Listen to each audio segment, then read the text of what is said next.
স্বৈরাচারী যে শক্তি যারা পালিয়ে গিয়েছে তারা কিভাবে ইলেকশনটার শেষ বিচারে কি ধরনের নির্দেশনা তাদের কর্মীদেরকে দিবে, কাদেরকে ভোট দিতে বলবে, অথবা নির্বাচন সরাসরি পণ্ড করতে বলবে কিনা। কয়েকদিন আগে শেখ হাসিনা দিল্লিতে থেকে সরাসরি বলেছে ইউনূস সরকারকে যাতে আর কি উৎখাত করা হয় এরকম নির্দেশনা দিয়েছে। বিএনপির কর্মীরা অনেক ধৈর্য দেখাচ্ছে, অনেক they are showing a lot of patience এবং অনেক আমি বলবো ম্যাচুরিটি। সহিংসতা যেটা হচ্ছে সেটা বাংলাদেশে নতুন কোনো ঘটনা না।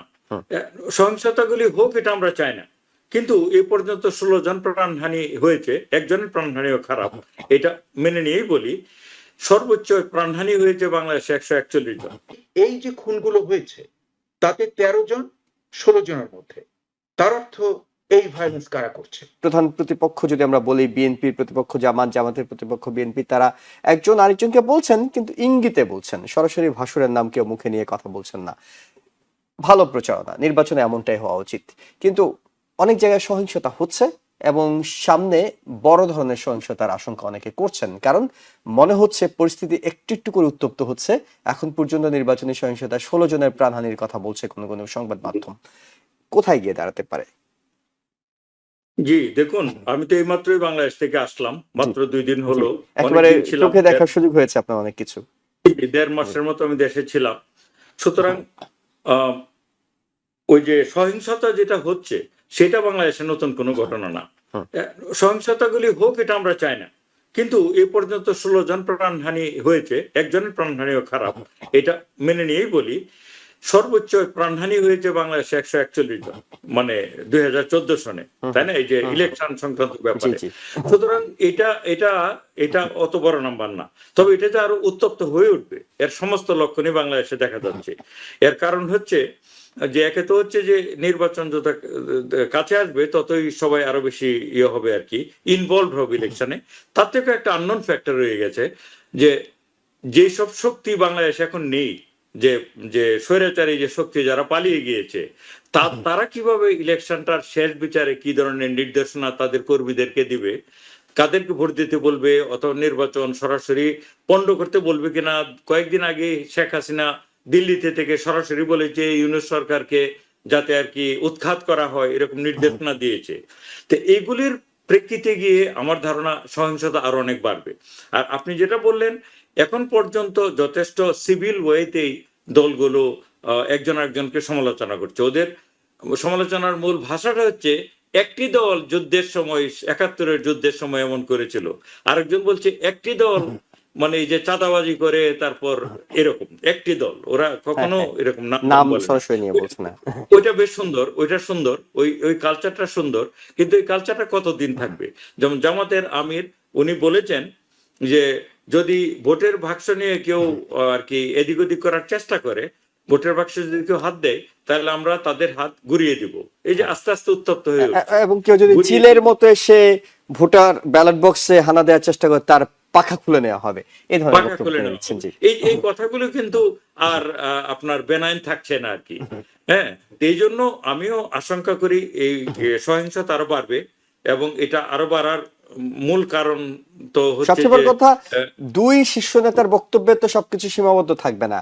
এখন পর্যন্ত কোন একটি আসনে হয়তো শীর্ষ নেতা যাচ্ছেন, পরে তো এমপি প্রার্থীরা তারা সরাসরি নির্বাচনের প্রচারণা করবেন, তারা একটা আগে পরে যাবেন।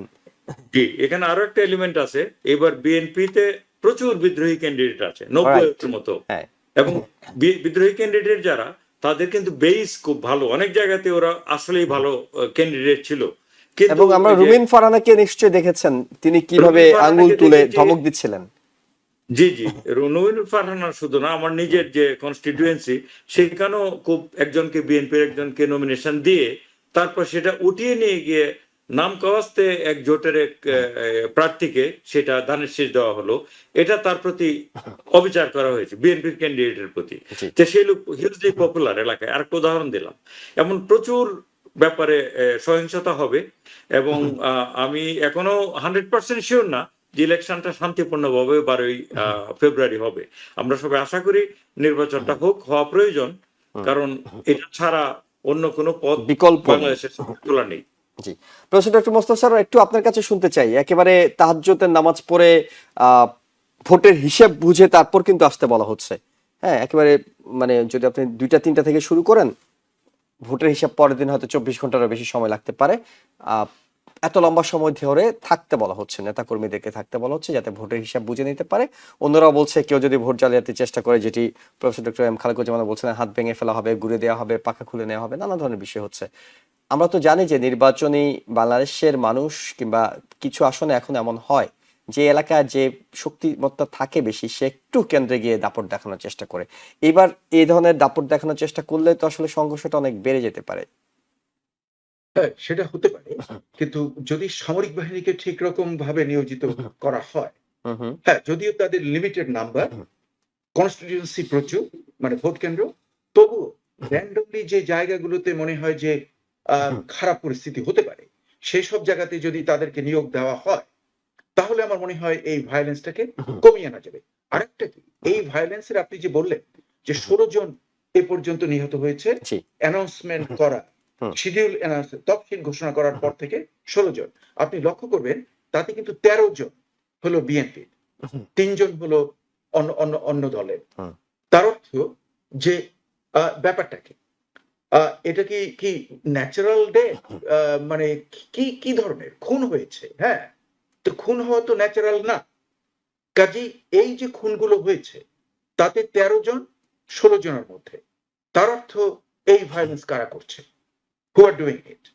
এটা কি মানে যাদেরকে বলা হয় পতিত শক্তি তারা? আমার তো মনে হয় না।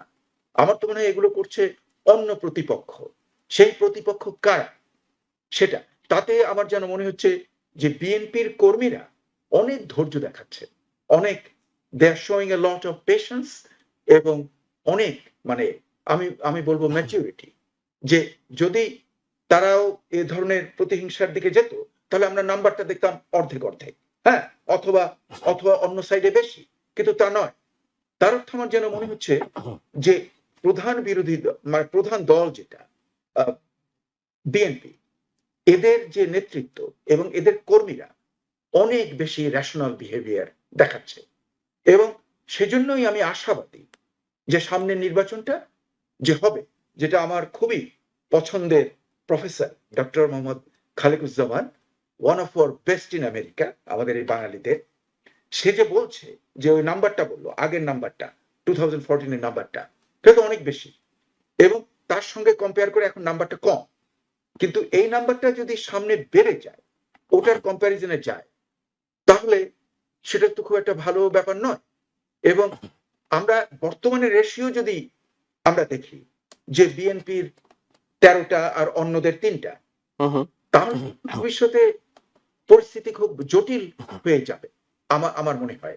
কারণ মানুষের ধৈর্য কিংবা সহ্যেরও একটা লিমিট রয়েছে, এবং আমি আশা করব যে সব প্রতিপক্ষরাই এই জিনিসটাকে খুব শান্ত মনে, মানে উইথ লট অফ পেশেন্স এবং চিন্তার মাধ্যমে এসব কাণ্ডে না গিয়ে, বরং একটা সুষ্ঠু, যেটা ডক্টর মোহাম্মদ ইউনূস বলেছেন, যে একটা আনন্দমুখর একটা নির্বাচনের মাধ্যমে যে সত্যিকার ভাবে নির্বাচিত হবে, তার কাছেই যেন ক্ষমতাটা হস্তান্তর করে দেওয়া হয়। এবং আমার যেন মনে হচ্ছে গভর্নমেন্ট অলরেডি যে অর্ডার করেছে যে উইদিন 2 ডেজ, আমি দেখলাম, আমার মনে হয় 13, 14, 15 এই তারিখের ভেতরেই কিন্তু আমি দেখলাম যে অলরেডি নির্দেশ দেওয়া হয়েছে ক্যাবিনেট ডিভিশনকে এবং আরেকটা দপ্তরকে, ইলেকশন কমিশনকে, যে তারা যাতে ট্রানজিশনটা ওই সময় খুব স্মুথ ওয়েতে করে।